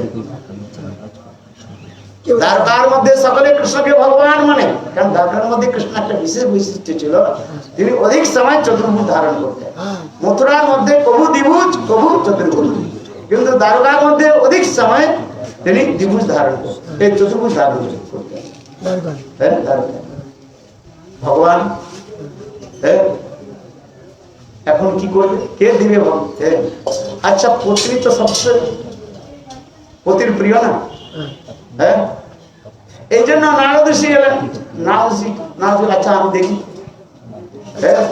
কৃষ্ণের যত পত্রীগণ রয়েছেন, রুক্মিণী, সত্যভামা, তারা সব সতী সাধ্বী নারী, এক প্রতিব্রতা, কৃষ্ণ ছাড়া আর কিছু জানেন না। এখন কি করলেন? নারদ ঋষি গেলেন তাদের কাছে, রুক্মিণী, সত্যভামার কাছে, যে আপনারা আপনার চরণ ধুলি দিন, যে কৃষ্ণ মাথার মধ্যে রাখলে কৃষ্ণের জ্বর ঠিক হয়ে যাবে। বলে বাবা আমরা নরকে চলে যাবো, হ্যাঁ, ভগবত স্বরূপ ভগবান বর্তমান কালে কি মানে আমি তো জানি না, কলিযুগ না, কিন্তু রুক্মিণী সত্যমা কি বললেন যে পতি দেব ভব, পতি হচ্ছে পরদেবতা, শ্রেষ্ঠ ভগবান। ভগবানের মাথার উপর কে পা রাখবে বা কে চরণ ধুলে দেবে, তো ওটা নরকে চলে যাবে। দ্বারকার মধ্যে কেউ দিলেন না। তখন নারদ ঋষি কোথায় গেলেন? বৃন্দাবনে গেছেন। বৃন্দাবনে যেতেই সকলেই আকুল ভাবে কেঁদে পড়ে, নারদ ঠাকুর আমাদের ব্রজের কানাই কেমন আছে? আছে কি আমাদের তিনি কখনো স্মরণ করেন? শুনেছি নাকি তিনি সেখানে গিয়ে 16,108 রাজমহিষীর সঙ্গে তিনি বিবাহ করেছেন। নরেন্দ্র কন্যা তাদের তিনি বিবাহ করেছেন। তিনি সুখে আছেন? তার কি হয়েছে, কেমন আছে তাই বলুন। কেন কেউ দূর থেকে আলে আমরা তাকে তো জিজ্ঞাসা করি কেমন আছে, প্রথমে তো আমাদের তাই কেমন আছে, হ্যাঁ তাই বলা হয় না, প্রথমেই প্রশ্নটা হ্যাঁ। তাই সমস্ত ব্রজবাসী, তার মধ্যে ব্রজদেবীগণ কেন্দ্রে কেন্দ্রে জিজ্ঞাসা করলেন, হ্যাঁ কেমন আছে। এই প্রসঙ্গে একটা কথা আমি প্রশ্ন করব, হারিয়ে গেছে ব্রজের কানাই দ্বারাবতীর দেশে। কি বললাম? হারিয়ে গেছে ব্রজের কানাই দ্বারাবতীর দেশে। ব্রজগোপী কেঁদে আপন নয়ন জলে, ব্রজের কানাই ব্রজে এসো দুন দিয়ে কেরুত। হ্যাঁ, এগুলো কীর্তনের মধ্যে রয়েছে। হে ব্রজের কানাই তুমি ব্রজে এসো। যদি আসতে না পারো অধিক সময়ের জন্য, 2 দিনের জন্য আমরা বলি, যদি আসতে না পারো কম তো 2 দিনের জন্য, 2 দিন থেকে চলে যাবে। হ্যাঁ, দেশ বিদেশে থাকেন, হ্যাঁ 2 দিনের জন্য। বলছে ব্রজের কানাই হারিয়ে গেছে ব্রজের কানাই দ্বারাবতীর দেশে, ব্রজগোপী কেঁদে আপন নয়ন জলে, কেঁদে অস্থির ব্রজবাসীগণ কেমন আছে। তখন নারদ ঋষি ধীরে ধীরে তাদের সান্ত্বনা দিলেন, বললেন না তুমি ঠিক আছে। কেমন ঠিক আছে? তারপরে ধীরে ধীরে নারদ ঋষি বললেন কৃষ্ণের প্রবল মস্তক মাথার যন্ত্রণা হচ্ছে আর জ্বর এসেছে। বাস এই কথাটা শুনতেই ব্রজকবিগণ কেঁদে পড়লেন। কি দ্বারকার মধ্যে কোনো বৈদ্য নাই? কোনো ওষুধ দেওয়া হয়নি তাকে? না হলে সে বললেন বৈদ্য তো রয়েছে, ঔষধ রয়েছে, কিন্তু সেই ঔষধের সঙ্গে যেটা অনুপান সেটা পাওয়া যাচ্ছে না। হ্যাঁ, বুঝতে পারছেন? কতগুলো ওই আয়ুর্বেদিক ঔষধ খেতে হলে তার সঙ্গে কি দরকার? কতগুলো অনুপান দরকার। যেমন ধরুন বৈদ্যদের দেখবেন, আমি এই ওষুধটা দিলাম, এই ওষুধের সঙ্গে আর একটা গাছের ছাল বা পিস করে, হ্যাঁ, তাই বলা হয় না? তাকে বলা হচ্ছে অনুপান বলা হয়। ঔষধ রয়েছে কিন্তু সেটা অনুপানটা খুঁজে পাওয়া যাচ্ছে না। বৈদ্য রয়েছে, সেখানে ডাক্তার রয়েছে, ঔষধ রয়েছে, কিন্তু একটা অনুপান পাওয়া যাচ্ছে না।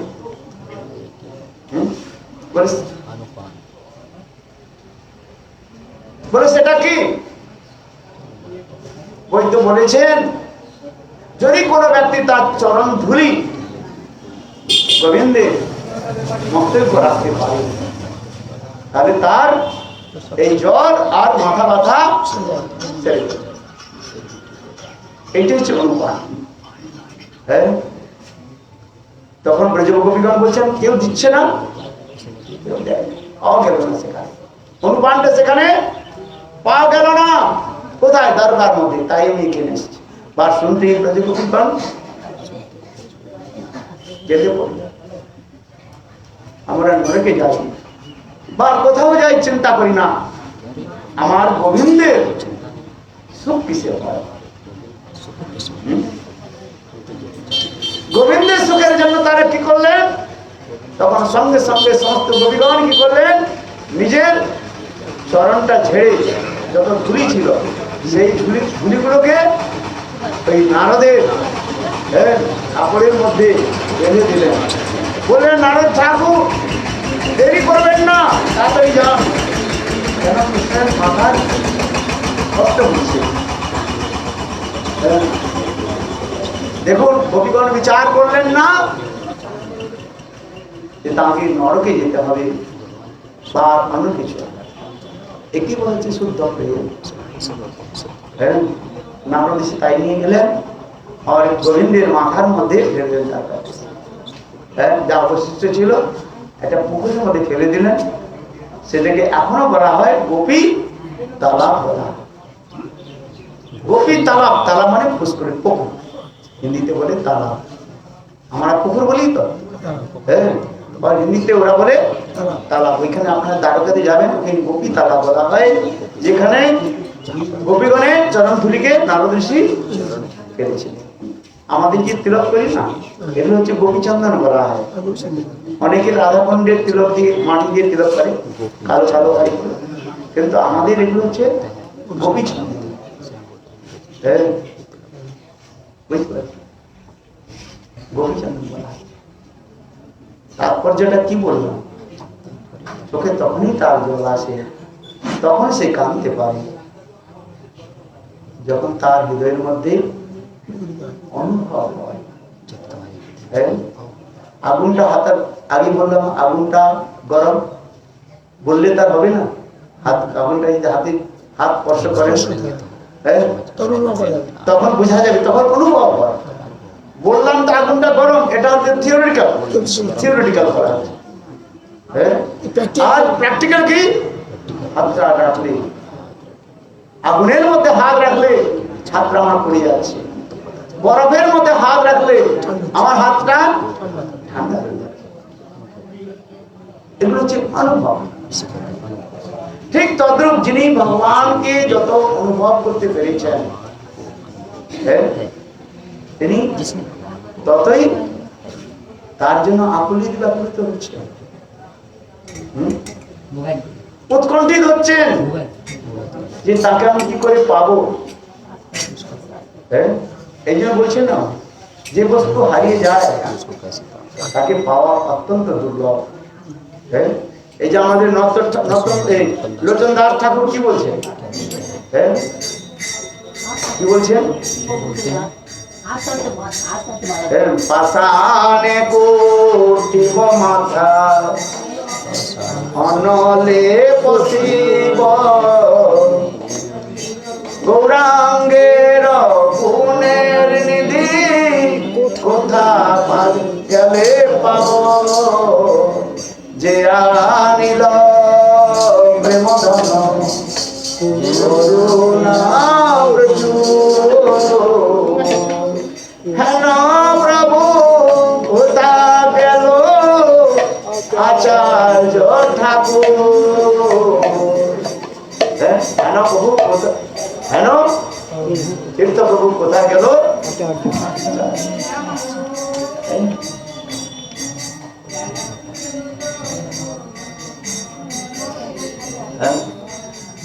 হঠাৎ করে তিনি চলে গেলেন।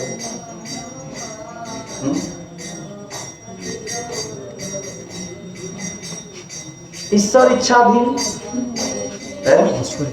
দাস মহাপ্রভু নিজে বললেন, দাস ঠাকুর যখন তিনি যান, দাস ঠাকুর চলে গেলেন। মহাপ্রভু কি বললেন? কৃপা করি দিয়াছিল সঙ্গ, ঈশ্বরের ইচ্ছায় সেই সঙ্গ হইল ভঙ্গ। ভগবান কৃপা করে সঙ্গ দেন, আবার ভগবান কৃপা করে তিনি বিচ্ছেদ করেন, তাই না? দাস ঠাকুর তাই বলেছেন। কি বললেন? মহাপ্রভু নিজে বলছেন, যখন হরিদাস ঠাকুর চলে গেলেন, যাকে বলা হচ্ছে হরিদাস ঠাকুরের নির্যান, তখন মহাপ্রভু নিজে কাঁদতে লাগলেন।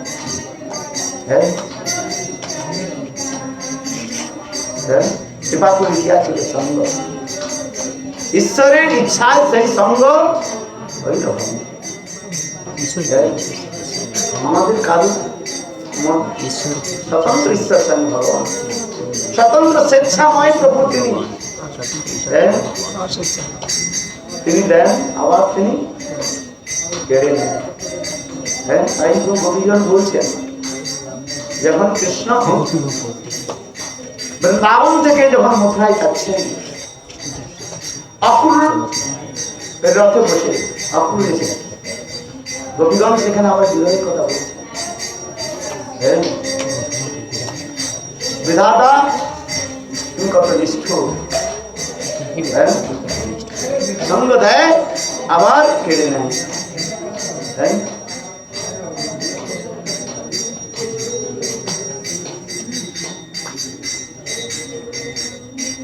এটা হচ্ছে জগতের বিধি নিয়ম। যিনি আসেন আবার তিনি যান, তাই না? কবতে মুদ্রা বই কবস্তর কুশলা। কৃষ্ণ জগতের মধ্যে এসেছিলেন, তার কার্য স্বাধীন হলো, তিনি চলে গেলেন। এই জন্য বলছেন কবতে মুদ্রা পড়ি, সেই মুদ্রা পড়ি আবার কবতে উত্তর কুশলা, মানে ভগবান রামচন্দ্র ত্রেতাযুগে তিনি চলে গেছেন। চৈতন্য মহাপ্রভু গৌর সুন্দর তিনিও এসেছেন, আবার তিনিও তার লীলাকে সম্বোধন করে চলে গেলেন। তদ্রূপ ভগবানের যে ভক্তগণ থাকেন, তারা ভগবানের ইচ্ছা এই জগতে আসেন, আবার ভগবানের ইচ্ছাতে তারা চিৎ জগতে নিত্য ধামে গিয়ে তারা সেবাতে নিযুক্ত হন। এগুলো বলা হয়। কেন এরূপ হয় যদি আপনারা প্রশ্ন করেন? বাস্তব রূপে তত্ত্ব সিদ্ধান্তের কথা বলা হয়েছে, যেমন সূর্যের উদয় অস্ত হয় না, উদয় অস্ত হয় কেবল আমাদের দর্শন ও দর্শনের জন্য আমরা উদয় অস্ত মনে করি, আউট অফ ভিজন বলা হয়। সূর্য সদা সর্বদা প্রকাশমান। এখন এখানে সূর্য দেখা যাচ্ছে, যদি এখন যদি আপনি আমেরিকায় পৌঁছান, নিউ ইয়র্কে, ওখানে মধ্যরাত, রাত 12টা বাজে, ওখানে সূর্য দেখতে পাবেন না। আর এখানে সূর্য দেখা যাচ্ছে, কিন্তু সূর্যটা হচ্ছে বিশাল। হ্যাঁ, কেবল আমাদের চক্ষুর সামনে আসে আর চক্ষুর অন্তরা, যাকে আমরা বলছি উদয় আর অস্ত। ঠিক তদ্রুপ ভগবান আর ভগবানের যারা নিত্য ভক্তগণ রয়েছেন, শাস্ত্রগণ রয়েছেন, তারা নিত্যই চিৎ জগতে ভগবানের সেবা করছেন। আবার ভগবানের ইচ্ছাতে তারা এই জগতে এসে জীবের কল্যাণ করেন। কি কল্যাণ করবেন? আপনাদের প্রেম প্রীতি দিলেন, স্নেহ মমতা দিয়ে দিলেন। আর স্নেহ মমতা দিয়ে ফের ওনা কি হয়ে যায়? অন্তরালে চলে যায়। কেন জানেন কি? কেন দিয়ে আবার কেন তিনি চলে গেলেন জানেন কি? কেন বলুন তো? তাকে বারবার স্মরণ করবার, নিকটে থাকলে যে বস্তুর মহিমা আমরা বুঝতে পারি না, কিন্তু ওই বস্তু যখন দূরে থাকে তখন ওই বস্তুর মহিমাটা আমাদের নিকট বেশি। যথা দূরস্থিতা স্ত্রী আছে, পতি যখন আপনার গৃহে থাকে, আপনার কাছে থাকে, বা পতি যখন ঘরে থাকে, পতির মহিমাটা তত আমরা বুঝতে পারি না। সেই পতি যদি দূর দেশে চলে যায়, পত্নী কি করেন? তাকে সদা সর্বদা চিন্তন করেন। যদি আপনার পতিদেব যদি দূর দেশে চলে যায়, ইংল্যান্ড আমেরিকা চলে যায়, আপনি কি করবেন? সদা চিন্তন করবেন কবে আসবে, কবে আসবে, চিন্তন করতে থাকে। চিন্তনটা সেখানে বেশি হয়। আবার যখন নিকটে থাকেন, ঘরের মধ্যে থাকেন, তখন কতটা চিন্তন হয় না, হয়তো কখনো আবার ঝগড়া হয়। এগুলো হচ্ছে প্রেম প্রভাব। প্রেম প্রভাব। আমি কেন বলছি না, বস্তুর থেকে আমরা যখন দূরে থাকি তখন বস্তুর আকর্ষণটা তত বেশি হয়। এটা হচ্ছে সিদ্ধান্ত, তত্ত্ব সিদ্ধান্ত। যে বস্তু থেকে আমরা যত দূরে থাকবো সেই বস্তুর প্রতি আকর্ষণটা তত বেশি হয়। যাকে বলা হয় মাধ্যাকর্ষণ শক্তি। দেখুন, আপনি 5 ফিট নিচে থেকে পড়ুন, ওটা পৃথিবী তাকে টানছে। যত আপনার পায়ে লাগবে, যদি 10 ফুট উপর থেকে পড়েন আরো বেশি লাগবে। কেন? ও তত বেশি জোরে বেগটা, ভেলোসিটি কি হচ্ছে, তত তীব্র বেগে আপনাকে টানছে। বিজ্ঞানের কথাগুলো বলা হয়েছে, সায়েন্সের মধ্যে এগুলো আলোচনা করা হয়েছে। যে বস্তু থেকে আমরা যত দূরে থাকি সেই বস্তুর আকর্ষণ তত বেশি। আর যে বস্তুর কাছে আমরা নিকটে থাকি অত আকর্ষণ হয় না, তাই না? ওই জন্য আমরা বলেছেন, যে বেদের মধ্যে বলেছেন, যখন গুরু বৈষ্ণবগণ, মহাভাগবতগণ আমাদের নিকটে থাকে তখন তার মহিমাটা আমরা বুঝতে পারি। তিনি কত মহান, তিনি কত দয়ালু, তিনি কত কৃপা করার জন্য সদা সর্বদা উদ্গ্রীব রয়েছেন, ব্যস্ত রয়েছেন। তার মহত্বটা আমরা তখন বুঝতে পারি না, তার যে মহানতা তখন আমরা বুঝতে পারি। আর তখন যখন সেই মহাপুরুষ আমাদের কাছ থেকে যখন দূরে চলে যায় তখন আমরা বুঝি, হায় হায় কি হেলায় রতন হারাই মোহন। আচ্ছা, কীর্তন মন, হেলায় রতন হারাই মোহন। যেমন একটা মূল্যবান বস্তু আমরা প্রাপ্ত করেছিলাম, কিন্তু সেই ধনটা হারিয়ে গেল, তাই না? যে বস্তু হারিয়ে যায় সে বস্তুর কখনো ক্ষতিপূরণ কেউ করতে পারবে না। আমি সব করার পর আমাদের পূজ্যবাদ তীর্থমহারাজ চলে, তার সেই যে অবদান, তার যে মাহাত্ম্য, তার যা কিছু রয়েছে কেউ পূরণ করতে পারবে? অপূরণীয়। তার যে ব্যক্তিত্ব, তার যে যে কিছু রয়েছে, সেটা সেই পদে এসে কেউ করতেই পারবে না। কেন না, সেখানে তার ব্যক্তিত্ব অন্য কাজ করা হয় না। সামান্য রূপে আমরা তহবিলের চেষ্টা করি মাত্র, কিন্তু এই হচ্ছে অপূরণীয়, মানে কেউ তার স্থানকে পূরণ করতে পারে না।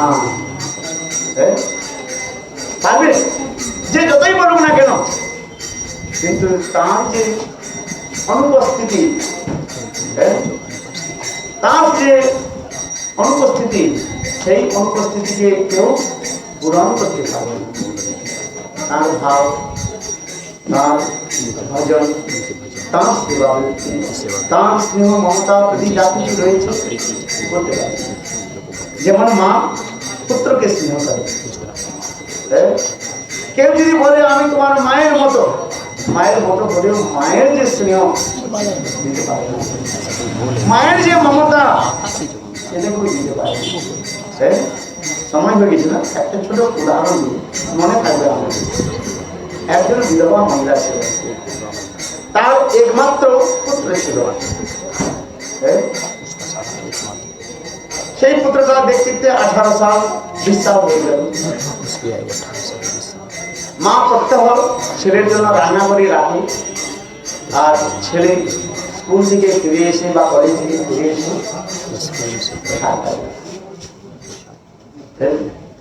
এই সংসারের মধ্যে কখন কি হয়ে যাবে, ওই ছেলেটা একটা মেয়ের পাল্লায় পড়ে গেছে। কার পাল্লায় পড়ে গেছে? অন্য একটা যুবতীর পাল্লায় পড়ে গেছে। বুঝতে পারছেন না? বাংলাটা বুঝতে পারছেন? অন্য কোনো যুবতীর মেয়ের পাল্লায় পড়ে গেছে। আচ্ছা, তুমি খুব সুন্দর লাগবে। হ্যাঁ, এখন কেউ জানে না তাদের সঙ্গে যে চোরা যে প্রেম, চোরা প্রেম বুঝেন তো? হ্যাঁ, চুপ চুপ করে যাকে প্রেম করা, লুকে চুরে প্রেম করে। হ্যাঁ, কেউ জানতে পারে না। এখন এইভাবে 3 বছর 4 বছর কেটে গেল। একদিন ছেলেটা বললো, দেখো আমাদের এইভাবে লুকিয়ে ছুপিয়ে কতদিন থাকবো, লোক অপবাদ হবে, এক কাজ করি আমরা বিবাহ করি। বৈবাহিক জীবন 2 মিনিট গেল, শোনো 2 মিনিট কথা, আমরা বিবাহ করে বৈবাহিক জীবন সংসার পেতে থাকবে, তাতে লোক ধর্ম হবে। মেয়েটা তখন কি বলে, দেখো তোমার সঙ্গে আমি বিবাহ করতে পারি, কিন্তু তোমার মায়ের সঙ্গে আমি থাকতে পারবো না। ছেলেটা বলে, দেখো আমার বাবার মৃত্যুর পর আমার মা আমাকে পালন পোষণ করেছেন, আমি মাকে কিভাবে ত্যাগ করবো, আর আমার মায়ের তো আর কেউ নাই, তাই না? আমি মাকে কিছু ছাড়বো। তখন মেয়েটা কি বললো, ঠিক আছে তুমি আমাকে একটা জিনিস দিতে পারবে, তাহলে তোমার সঙ্গে বিবাহ করবো। সেটা বললো, তুমি যা বলবে তাই দিব। দিবে তো না? যাও এখনই, রাত্রি হয়েছে, রাত 10টা বেজে গেছে, এই চাকুটা নাও, কিটা চাকুটা, ছুরিটা, যাও তোমার মায়ের কলেজা হাত হৃদয়টাকে নিয়ে আসো, আমি তোমার মায়ের হৃদয়টা চাই। দেখুন, যার মধ্যে প্রেম পড়ে যায় সবকিছু করতে পারে।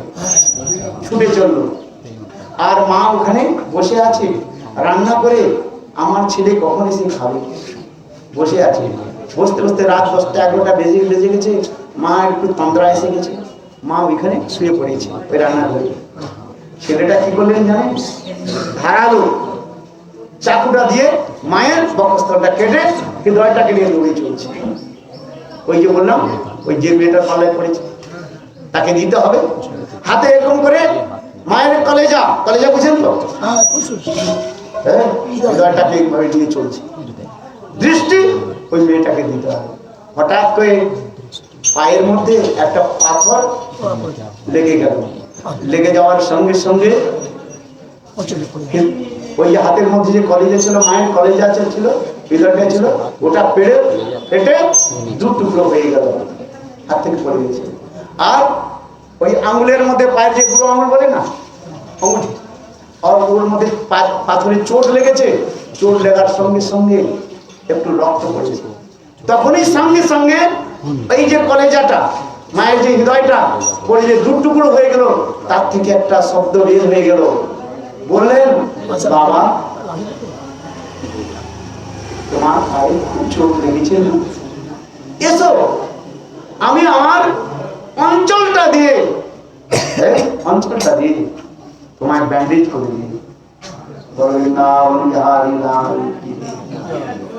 মায়ের যে স্নেহ মমতা প্রতি কখনো কারোর সঙ্গে তুলনা করা যায় না। মায়ের আমরা যতই কিছু বলি না কেন, মাতৃপ্রেম, মায়ের যে ঋণ আমরা কখনো শোধ করতে পারি না। তার শাস্ত্রে বলা হয়েছে মাতৃঋণ পিতৃঋণ শোধ করবার একমাত্র উপায় রয়েছে তত পবিত্র কর্তব্য, একমাত্র মুকুন্দের চরণে যদি আমরা সমর্পিত করতে পারি, তাহলে সমস্ত ঋণ থেকে আমরা মুক্ত হতে পারি। বৃন্দাবন বিহারী লাল কি জয়, জয় শ্রী রাম। হরে কৃষ্ণ হরে কৃষ্ণ কৃষ্ণ কৃষ্ণ হরে হরে হরে রাম রাম রাম হরে হরে রাম বিহারী লাল কি জয় জয়, জয় শ্রী রাম। আচ্ছা, এখন দেখেন তখন তীর্থ মহারাজ এসেছিল, যখন এখন তীর্থ মহারাজের দায়িত্ব মহারাজে পেয়েছে, যে কোনো কথা থাকলে মহারাজকে বলবেন, যে কোনো কথা থাকলে মহারাজের কাছে বলবেন, আর যেটা দরকার লাগে মহারাজকে নিবেন, কোনো অসুবিধা নেই।